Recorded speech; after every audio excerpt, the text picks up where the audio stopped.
नमस्कार, मैं अनीता चौधरी और न्यूज अड्डा के इस प्लेटफॉर्म पे आप सभी का स्वागत है। आज दिल्ली के मुख्यमंत्री अरविंद केजरीवाल एक बार फिर मौत पे राजनीति करते नजर आए। दरअसल हुआ यूं कि प्रधानमंत्री नरेंद्र मोदी और गृह मंत्री अमित शाह कोरोना महामारी की तैयारियों को लेकर के एक इन हाउस समीक्षा बैठक कर रहे थे, जिसमें सारे राज्य के मुख्यमंत्री मौजूद थे। अरविंद केजरीवाल भी इस बैठक में मौजूद थे, लेकिन अरविंद केजरीवाल को राजनीति की ऐसी लत लग गई है कि महामारी के इस दौर में जहां न जाने कितने लोग अपनी जान गंवा रहे हैं, कितने लोगों की सांसों की डोर टूट रही है, कितने लोग संक्रमित हैं और कितने लोगों को ऑक्सीजन नहीं मिल रहा है, जरूरी दवाइयां नहीं मिल रही हैं, लेकिन अरविंद केजरीवाल इन सब के बीच रोते गाते हाहाकार मचाते हुए राजनीति करते रहते हैं।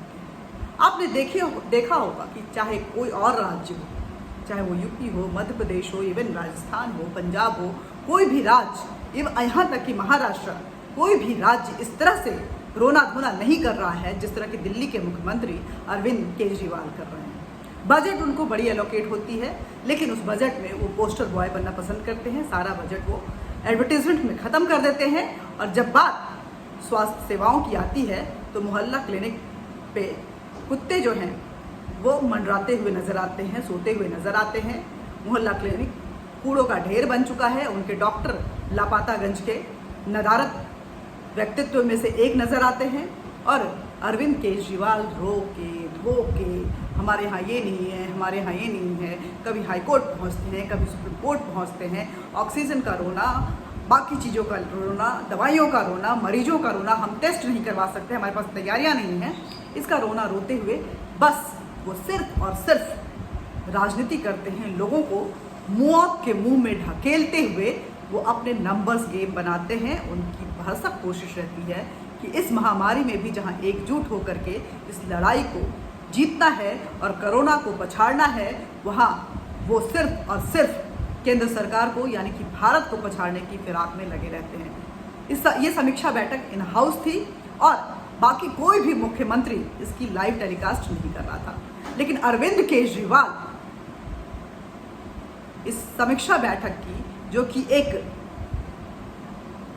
अंदरूनी बैठक थी जिसको लेकर के तैयारियों को लेकर के लोगों से पूछताछ और उनको क्या क्या सुविधाएं दी जानी चाहिए और केंद्र के पास कितने पर्याप्त साधन है, इसको लेकर के बातचीत चल रही थी। अरविंद केजरीवाल ने इसका लाइव टेलीकास्ट कर दिया और जब रंगे हाथ पकड़े गए तो प्रधानमंत्री नरेंद्र मोदी ने कहा कि अरविंद केजरीवाल जी, ये एक इन हाउस बैठक है और उसको इस तरह से टेलीकास्ट करना, मीडिया कवरेज में पब्लिसिटी की तरह इसको यूज़ करना, ये परंपरा के खिलाफ है।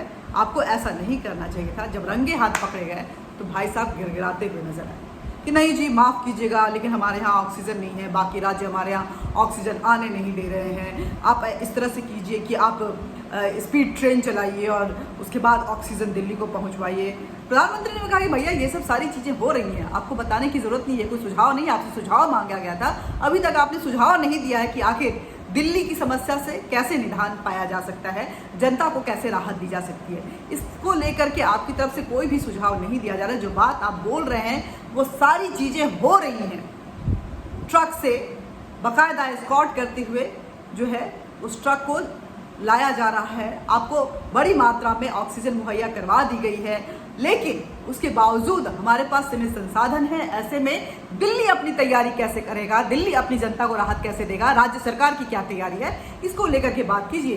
तब उनके पास कुछ भी नहीं था।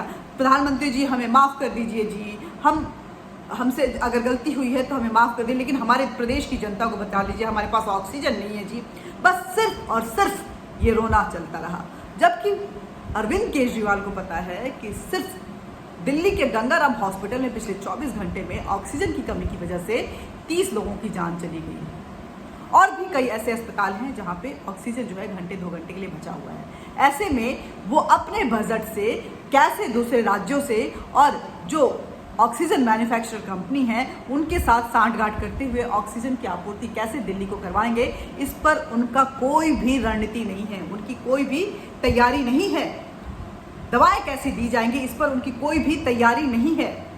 दिल्ली के 1 मई से जब 18 वर्ष से ऊपर के लोगों को वैक्सीन लगना शुरू हो जाएगा, तो आखिर दिल्ली किस तरह से तैयार होगा अपने प्रदेश की जनता को वैक्सीन लगवाने के लिए। इसको लेकर के अरविंद केजरीवाल के पास कोई तैयारी नहीं है। सारे राज्यों ने ऐलान कर दिया, मध्य प्रदेश ने ऐलान कर दिया, छत्तीसगढ़ ने ऐलान कर दिया, पंजाब ने ऐलान कर दिया, उत्तर प्रदेश ने ऐलान कर दिया, सारे राज्यों ने, बिहार ने ऐलान कर दिया कि हम अपने 18 वर्ष के युवाओं को मुफ्त में वैक्सीन देंगे और लोगों को वैक्सीन की कमी नहीं होने देंगे। अगर हमें खरीदना पड़ेगा तो हम खरीदेंगे वैक्सीन।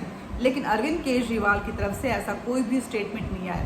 वो सिर्फ और सिर्फ केंद्र के पैसे पे दिल्ली की जनता को सेवा देना चाहते हैं और जो उनके राज्य के लिए बजट एलोकेट होता है उसको अपने पब्लिसिटी पे खर्च करना चाहते हैं और खर्च करके फिर कुएं की मेढक की तरह वो चुपचाप बैठ जाते हैं और उसके बाद फिर उनकी राजनीति शुरू हो जाती है। वो राजनीति होती है कभी आज किसान आंदोलन के नाम पे, तो कभी शाहीन बाग के नाम पे, कभी इफ्तारी के नाम पे, तो कभी प्रवासी मजदूरों को राज्य से भगाने के नाम पे, और एक बार ऑक्सीजन की कमी के नाम पे।